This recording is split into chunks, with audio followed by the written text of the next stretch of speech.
le monde commence à aimer ce qui réprouvait parce que c'est la démocratie, les droits de l'homme qui passent par là. Quand je devenais ministre, moi, en 2002, j'avais déjà ma maîtrise, mon DEA, mon diplôme supérieur en journalisme, mon diplôme universitaire en journalisme. Macky Sall, quand il est devenu président de la République, en 2012, il n'a qu'un diplôme d'ingénieur. Donc c'est grave, c'est-à-dire, le vieux qui a le BFM, il devient ministre, ce n'est pas un problème. Le jeune qui a un doctorat, qui a 27 ans, s'il devient ministre, c'est un problème. Ce complexe-là, vous devez le refuser. Quand on vous dit, vous êtes jeune, vous avez tout l'avenir devant vous, dites non, on meurt jeune. Lumumba est mort à 39 ans, Sankara à 39 ans, Che Guevara à 39 ans ou 38 ans. Tous les grands de ce monde sont morts jeunes. Il y a des destins météoriques, on fait tout, on réalise tout, on meurt vite, on part. Non, c'est absurde. Et d'ailleurs, pour servir sa nation, l'adolescence, on est inutile, la vieillesse, on est une charge. C'est quand on a 35 ans, 40 ans, 45 ans, qu'on juge de toutes ses facultés, de sa vigueur, de son ambition de changer le monde, et on vous dit, cette période-là, vous devez la consacrer à autre chose, mais c'est l'attente. Au nom de quoi? Refusez cela. Moi, je suis un homme pressé au sens positif du terme. Ce n'est pas parce que j'ai une maîtrise ou une licence que je peux être un standardiste. Mais en standardiste, avec mon diplôme, je peux être tellement sérieux et correct qu'on aura envie un jour de me confier le restaurant, me confier finalement la comptabilité et devenir par la suite, par expérience, à une promotion interne, maison, peut-être le directeur général ou les administrateurs de l'hôtel, par exemple. C'est cet esprit que nous avons au Sénégal qui pose un problème réel à l'emploi. Les étudiants peuvent aller en France tout de suite, faire le vigile, faire le plongeur, aller en Corse travailler pour vivre là-bas, mais ils ne peuvent pas accepter une étudiante ici, aller dans un restaurant, serveuse, gagner 50 000 francs par mois, plus que sa bourse, sa bourse entière, parce que pour lui, c'est dégradant. Mais au nom de quoi? Mais c'est plus dégradant d'aller demander 1000 francs ou 500 francs.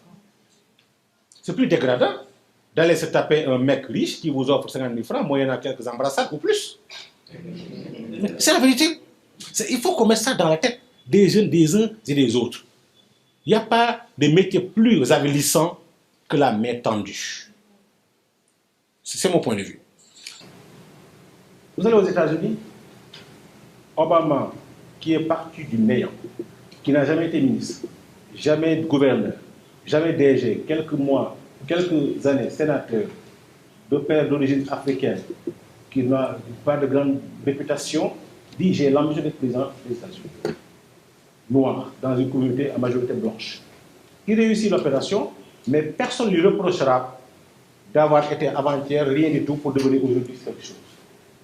Si le marchand d'eau du quartier s'exerce avec beaucoup de rigueur et devient demain un des plus grands fournisseurs d'eau au Sénégal, on dira toujours c'est malheureux. Et pourtant, on doit le célébrer. 10 000 fois plus que le fils de ou le petit-fils de. Si demain vous réussissez tout de suite, vous êtes une fille, sans être connue, on commencera à vous accuser d'être entrepreneur par un homme, d'être financé, d'avoir des relations pas normales avec votre chef.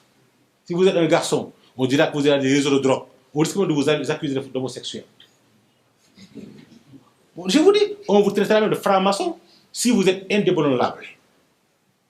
Et enfin, quand ils n'auront plus rien à dire, ils vont dire qui c'est l'ami de Dieu. Et là, vous avez la paix. Vous avez la paix. Je n'imagine pas la possibilité d'un monde où tout le monde est heureux, tout le monde est riche, tout le monde a tout. J'imagine par contre un monde où les chances sont créées et mises sur le marché.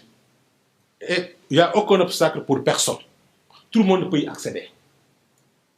L'injustice en Afrique, avant d'être étatique ou politique, est avant tout sociale et culturelle. C'est un continent, c'est le monde qui a créé les socles de l'injustice en son temps, en voulant réserver des positions de pouvoir à une catégorie, en excluant d'autres sur des bases ridicules, sans fondement réel. C'est avec la démocratie, avec l'école, qu'aujourd'hui, chacun peut avoir l'ambition. Ailleurs, quelqu'un dit je veux être maire ou PSR ou ces choses-là, on va dire non, on va reconnaître parce que je vous dis ça. Et cette dimension de la société sénégalaise, on doit la gérer intelligemment.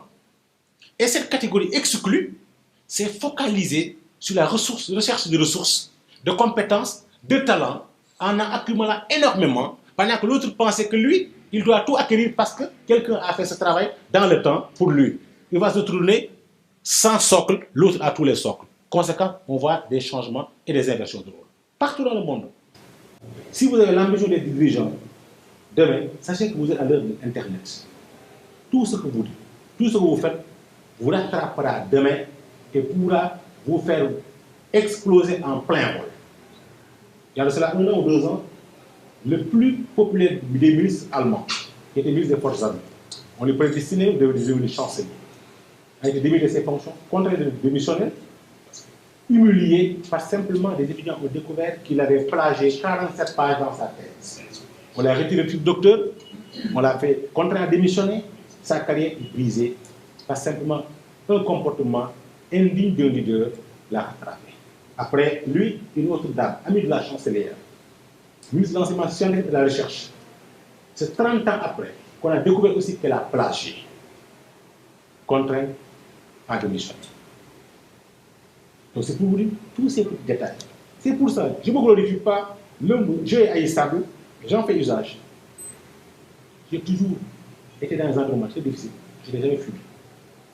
Je n'ai jamais bu d'alcool. Je n'ai jamais mis mon pied dans une boîte de nuit à Dakar. Jamais. Jamais. Vous ne verrez jamais quelqu'un vous montrer une photo d'Aliou Sow en caleçon, en short, poitrine, à la place. Jamais. Un vieux nous disait, si vous voulez être un chef, le mot chef est dépassé, mais un leader, en famille, dans votre salon, dans la maison, dans le quartier, comportez-vous toujours de manière que vous ne soyez pas gêné par la révélation du comportement, de l'image ou du discours.